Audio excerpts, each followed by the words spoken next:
வணக்கம் சார், நாங்க வோடபோன்ல இருந்து பேசுறோம். உங்களுக்கு என்ன தகவல் வேணும் சார்? ஐயா வணக்கம் ஐயா. சொல்லுங்க சார். இது வந்து அந்த புள்ளி மாட்டை கட்டி விட்டாரு பாருங்க. இது வந்து நான் அந்த செல்லு வாங்கின இப்ப 4 நாள் ஆகுதுயா வாங்கி. Okay sir. அது சார்ஜ் போடாம போட்டுட்டான் நடுப்பையா. இது அந்த இதுல போட்டுட்டான் போல இருக்கியா, அந்த செவுத்து மேல. அது மழை பெஞ்சு அப்படியே செல்லு உள்ள தண்ணி விட்டு என்ன வந்துன்னு தெரியலையா. அப்படின்னா நீங்க செல்லு வாங்கின கடையில தான் சார் கொண்டு கொடுத்து. அதான் கேளுங்க, கதையை முதல்ல கேளுங்க. வச்சிருந்தா அப்புறம் காசு வேற இல்ல நம்மள்ட்ட.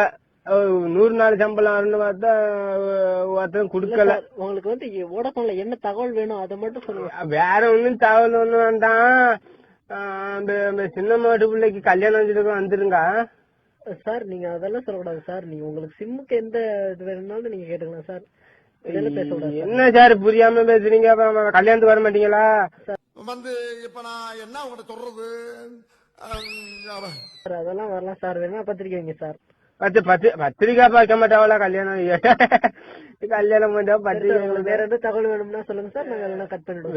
வேற ஒண்ணும் வேண்டாம் சார். இந்த பொண்டு எல்லாம் பேச மாட்டாளுவல சார். ஓஹோ, எனக்கு நிறைய வேலை இருக்குன்னு தெரிஞ்சுக்கிட்டு வலுக்கட்டாயமா உங்களுக்கு அவங்களாம் பேச மாட்டாங்க சார். உங்களுக்கு வேற ஏதாவது தகவல் வேணும்னா மட்டும் கேளுங்க சார். இப்போதைக்கு தேவையில்லைன்னா நீங்க கட் பண்ணிடலாம் சார். அப்படி இல்ல சார், பொண்டு இருந்தா கொடுங்கலாம் பேசுவோம் சார். நீங்க ரொம்ப ஏதாவது ஓவரா பேசுறீங்க சார். அது மாதிரிலாம் பேசக்கூடாது சார்.